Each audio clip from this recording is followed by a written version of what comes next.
Eh oui, les gars, j'ai effectivement une dette de 1 million. Ça serait peut-être banal pour tout le monde, mais je vous explique. Qu'est-ce qui s'est passé en réalité? Tout a commencé quand j'ai reçu un appel de mon oncle. J'étais en ce moment à Porto Novo. Vous connaissez le Bénin? Je suis au Bénin, donc vous connaissez.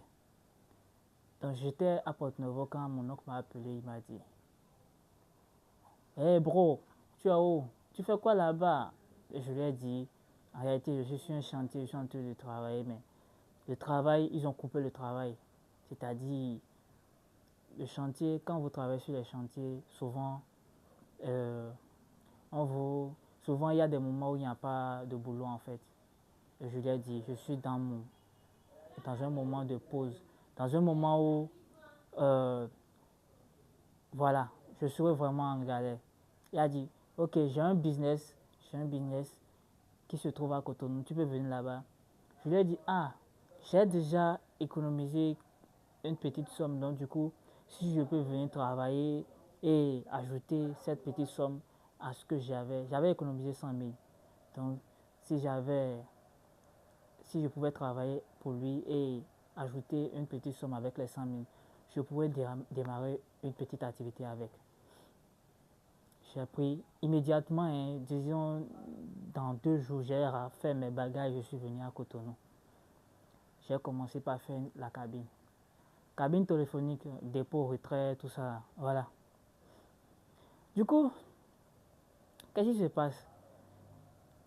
Les 2 premiers mois, je pense les 3 premiers mois, tout se passait très bien. Il n'y avait pas euh, de, d'histoire de manquant. Je vous raconte cette histoire parce que ça va vraiment toucher. Et c'était un moment de ma vie où je voulais vraiment en finir. C'est-à-dire, je voulais quitter ce monde parce que ça me dépassait. Ça m'avait complètement attrapé le coup.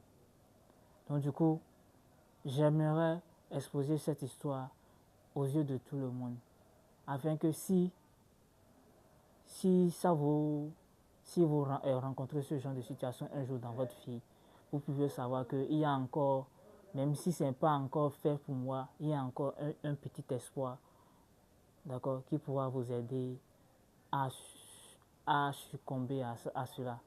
Donc du coup, je suis venu à Cotonou, j'ai commencé les 3 premiers mois, tout se passait très bien.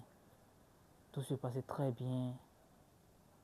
Dans la 4e mois, j'ai commencé par avoir des petits manquants, 100 francs, 200, 500. Je me suis dit: ah, c'est normal parce que cabine téléphonique, 100 francs, 200. Quand j'ai exposé ça à quelqu'un, il dit c'est normal et que ça peut arriver en fait. Et là, je me suis dit: ok, donc c'est pas un problème. 100 francs, 200, donc à la fin du mois, si ça revient à 5 000 ou bien qui manque, si je déduis ça de mon salaire qui est 30 000 francs CFA, là, au moins ça me restera 25 000. Je me suis attaché à cela et quand je fais le point les soirs, c'est-à-dire je fais le point les matins avant de commencer et les soirs avant d'aller me coucher. Du coup, je suis, quand je fais les points les soirs, qu'est-ce que je remarque? Je remarque qu'il y a une somme importante qui manque. 20 000, 30 000, 40 000. Mais je n'ai rien fait. Et pourtant, toutes les dépenses, c'est-à-dire qui se passaient dans la journée, on les écrivait. Parce que si je faisais les dépenses, c'est-à-dire, si je faisais les dépenses, j'écrivais ce que j'ai acheté, ce que j'ai fait, truc là. Si mon patron, qui se trouve au boulot, fait ses dépenses, il me le dit et je notifie. Normalement, étant donné que tout est notifié, le soir, si je fais les points, normalement, je dois, c'est-à-dire avoir la somme que j'avais débutée. Mais tel n'est pas le cas. Je vous assure, bon Dieu, que c'est comme ça que j'ai commencé par avoir manquant 10 000, 20 000, 30 000. Alors, vous allez sûrement vous dire: qu'est-ce qui s'est passé? Tu as commencé par avoir manquant 10 000, 20 000, 30 000. Juste pour que c'est venu à 1 100 000. 1 100 000. Mais qu'est-ce qui s'est passé au juste? Déjà, même vous posez la question, quand j'ai eu manquant 100 000 là, qu'est-ce qui s'est passé? Je n'ai pas remis le cahier, remis les sacs, c'est-à-dire à mon patron, il dit, voilà, j'arrête. Parce qu'il y a tous les jours des manquants. Je ne sais pas comment faire. Donc j'arrête. Normalement, c'est ce que je suis censé faire normalement. Mais le patron, le patron pour qui je travaille, d'accord, c'est mon oncle direct. Je ne vais pas appeler les noms ici, mais c'est mon oncle direct. Et je me suis dit, je ne peux pas quitter Porto Novo en fait. En fait, j'aime garder mon honneur. Et j'ai dit, je ne veux pas quitter Porto Novo. Et quelqu'un qui a déjà démarré son business, d'accord, je suis en train de travailler, c'est-à-dire, je vais venir faire juste 3 mois là et avoir juste manquant 100 000 et lui remettre ça comme ça. Je vais payer ça comment? Parce que j'étais venu dans le but, c'est-à-dire, dans le but de trouver une petite somme et démarrer quelque chose. Mais j'ai dit que je ne peux pas gâter la chose d'une personne et partir comme ça. Parce que pour moi, le fait que je ne sais pas là où se trouve l'argent, donc c'est moi qui ai gâté ça. Je ne peux pas accuser quelqu'un et dire, ah, c'est cette personne qui a peut-être retiré l'argent derrière. J'ai essayé de faire quelques enquêtes, mais ça n'a pas abouti en fait. Parce que quand j'appelle l'agence pour vérifier, ah, est-ce qu'il y a une transaction qui a été faite sur la SIM ou bien sur une SIM secondaire sans que je ne le sache, l'agence Move dit, ou bien MTN dit que est-ce que c'est moi, monsieur Crespin? Si oui. Est-ce que c'est moi, monsieur Tan? Si oui. Voilà. Mais ce n'est pas mon nom qui est au nom de la SIM. Donc je ne peux pas dire que c'est mon nom. Parce que si je dis que c'est moi, le monsieur Tan, ils vont me demander le numéro de ma carte, ce que je n'ai pas. Parce que c'est au nom de mon patron. Alors, vous savez, j'appelle à chaque fois pour demander s'il y a une transaction qui a été faite, mais il me notifie qu'il ne peut pas me raconter s'il y a quelque chose qui s'est passé ou pas, parce qu'il faut forcément l'autorisation de mon patron. Est-ce que vous comprenez? Donc je ne peux pas savoir ce qui s'est réellement passé, s'il y a une transaction qui a été effectuée ou pas.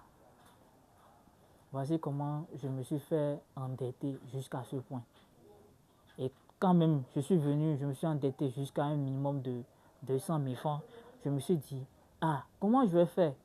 Parce que dans le temps, je faisais des contenus, le fair use, des contenus YouTube.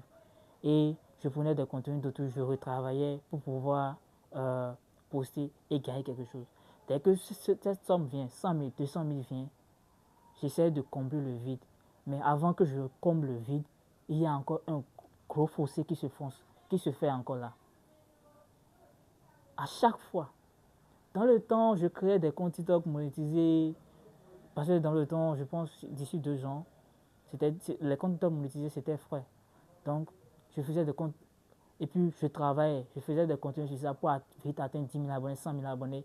Et je vends à des entreprises qui veulent acheter ces comptes-là. C'est-à-dire les entreprises qui ne veulent pas débuter dès le début. Donc, c'est-à-dire, quand ils vont payer le compte, ils vont commencer par créer les contenus sur ça avec une certaine visibilité. Par exemple, si le compte a 10 000 abonnés, là, ça va pouvoir booster leurs ventes. Voici ce que j'ai fait pour gagner un peu pendant tout ce temps-là. Quand j'ai gagné toutes les sommes que j'ai gagnées dedans, d'accord, dans la création de contenu au moment où je travaillais, je vous jure que ça dépasse 800 000 francs. C'est-à-dire, ça dépasse, cet argent-là pouvait déjà acheter une parcelle.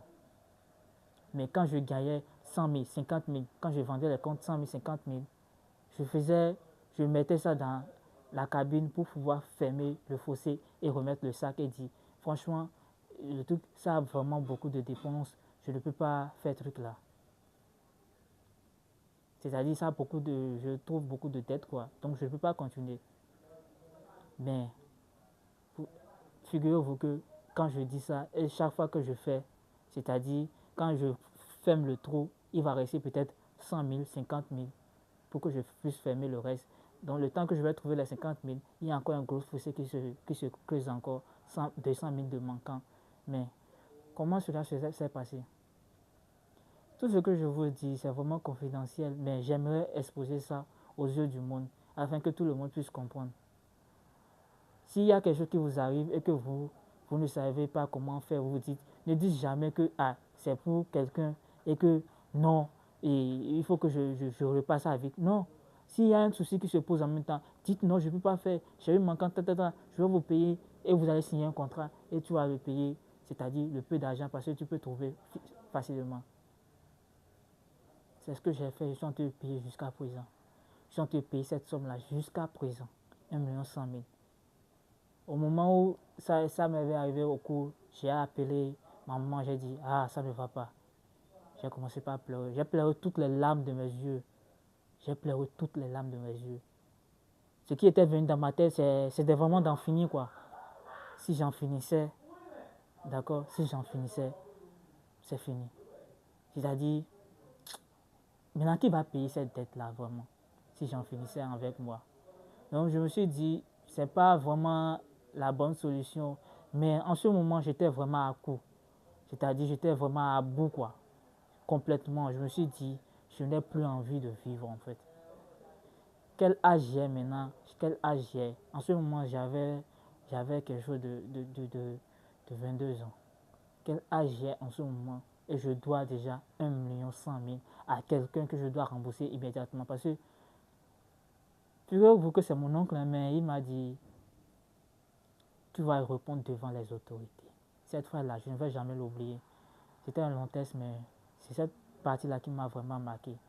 Que même si, je dois payer un peu. Parce que je lui ai dit, ah, s'il te plaît, s'il vous plaît, mon oncle, franchement, je ne sais pas comment c'est arrivé.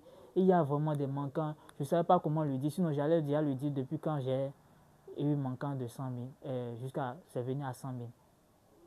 Et c'est ça qui m'a ramené ici. Je ne sais pas comment j'ai fait. Pour mon nom, c'est que j'ai pris l'argent, j'ai fait quelque chose avec. Et c'est vraiment normal. Moi aussi, si j'étais à sa place, d'accord, c'est ce que j'allais penser en fait. Forcément, il a pris l'argent, il a fait quelque chose avec. Sinon, comment ça, comment ça pourrait être possible en fait?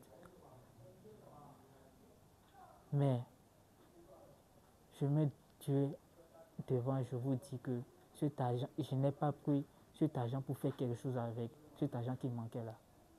Personne ne me croyait, c'est seulement ma mère. Je vais vous dire quelque chose. Peu importe ce que vous arrivez, d'accord, et que vous faites tout là, seulement votre mère, c'est elle qui va vous défendre. Donc, si vous réussissez dans la vie un jour là, si vous réussissez dans la vie un jour, faites en sorte que votre mère puisse en bénéficier.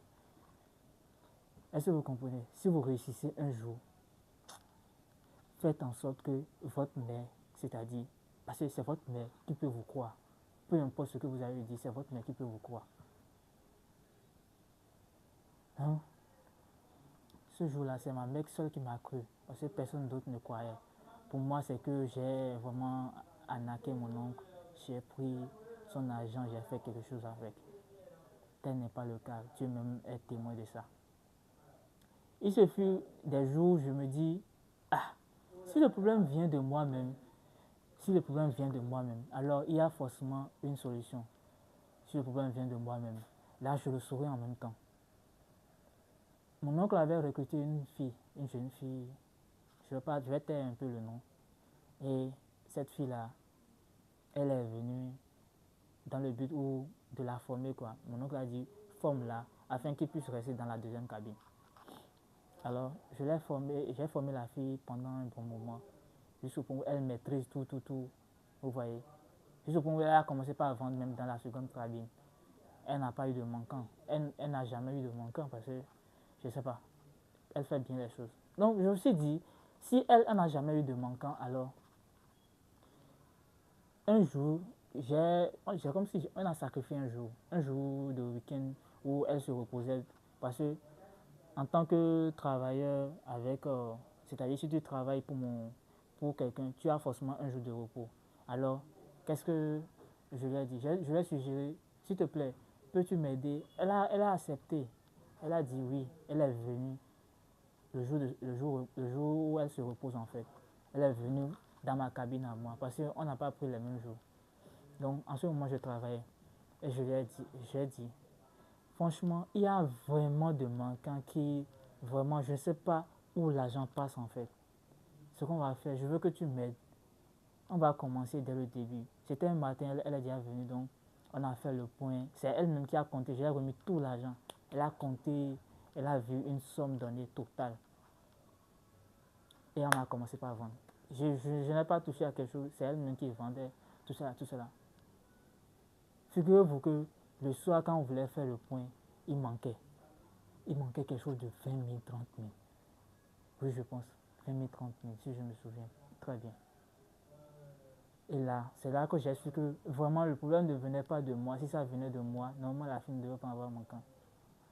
Je lui ai dit, c'est pas grave. Parce que je me disais que c'est pas grave, parce que je me disais que il faut vraiment que je trouve la solution. Si l'argent part quelque part, il faut que je le sache en fait. J'ai cherché la solution, je n'ai pas trouvé. Jusqu'à présent, je peux vous dire que je n'ai pas trouvé. Là où tout cet argent est passé. Tout cet argent est passé du moins. Alors, quand j'ai arrêté, mon oncle a voulu m'enfermer et tout. Ma maman a essayé de me défendre du mieux qu'elle peut. Elle aussi, elle n'a pas.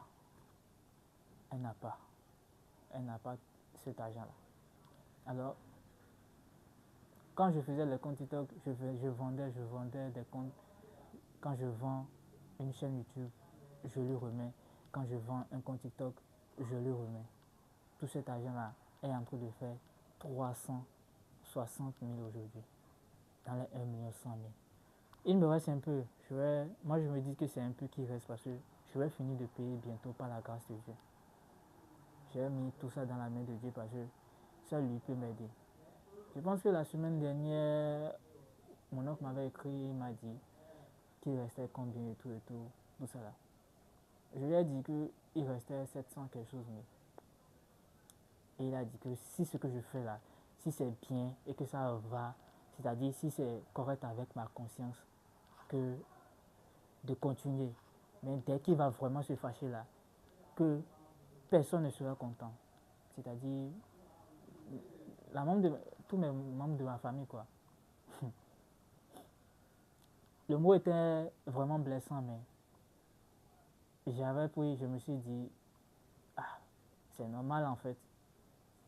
C'est son truc.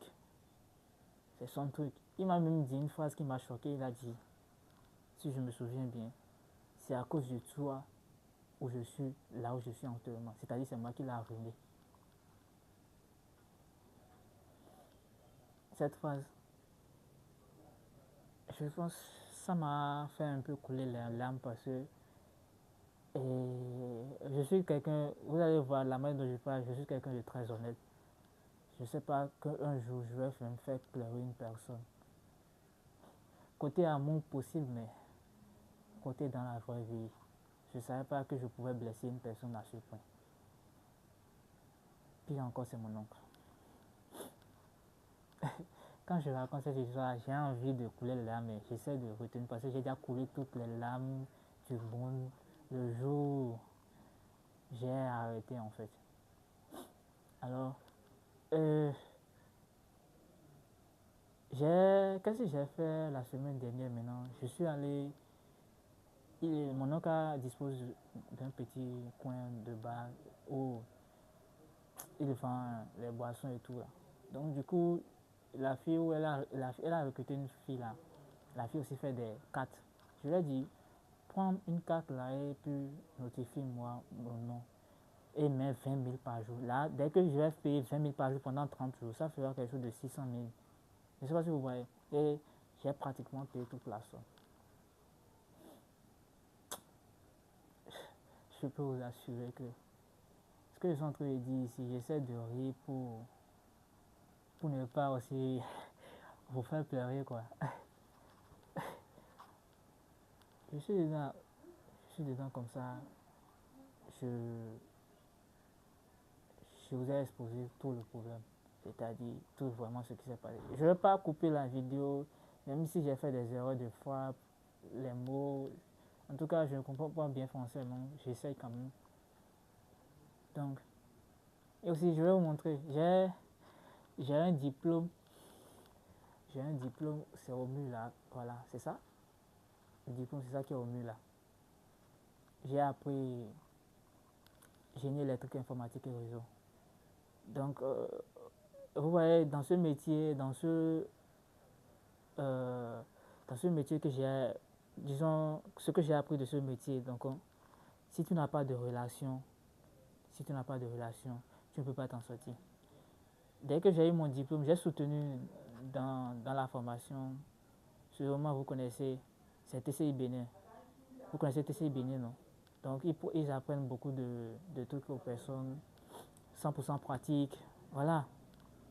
Donc, dès que j'ai terminé la formation, je me suis dit, ah, au moins c'était le moment de commencer par gagner ma vie. Parce que je me suis dit que c'est vraiment le bon moment, quoi. Mais je cherchais du travail. Avant, je ne côtoyais personne, hein.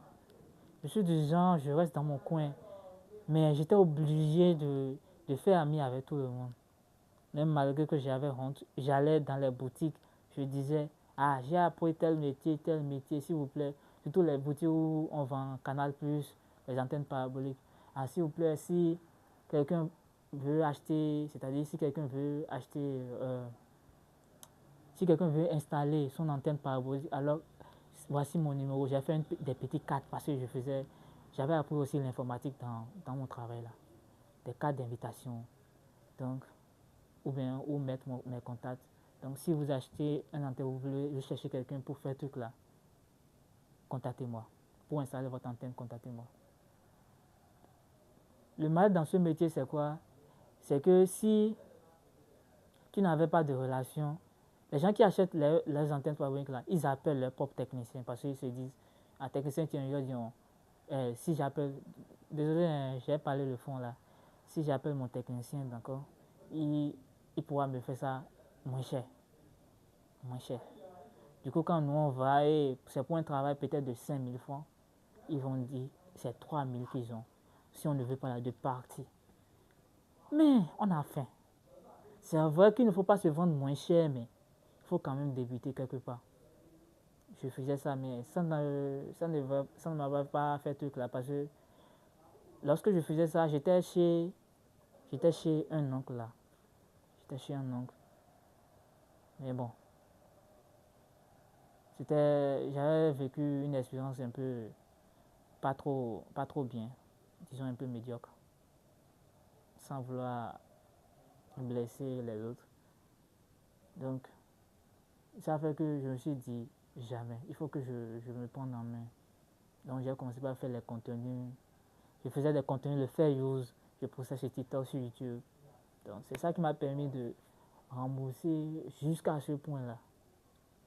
Il me reste un peu, je vais bientôt finir. Dès que je vais finir de rembourser, je vous le dirai. Et la joie qui va m'animer ce jour-là, vous le saurez.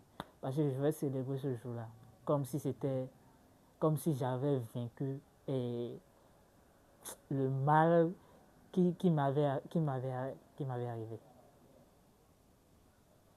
Donc, j'espère que c'est... Je ne comprends pas bien le français, donc prenez ça comme ça.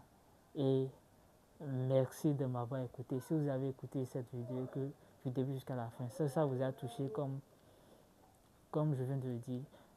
Je me dirais que je dirais aussi que j'ai une chance que malgré que mon oncle est comme ça, je ne l'accuse pas parce que je lui dirais qu'il a même un grand cœur. Si c'était d'autres personnes, il pouvait déjà m'enfermer et dire s'il ne reçoit pas leur argent. Voilà quoi. Mais bon, je rends grâce à Dieu parce que je dis tout ce que Dieu fait est bon. Et il y a une personne qui m'a aussi qui dit ceci, suivez vos rêves car elle connaît ce chemin. Donc c'est ce que j'essaie de faire. Merci d'avoir écouté ma vidéo de loin en large. Ciao.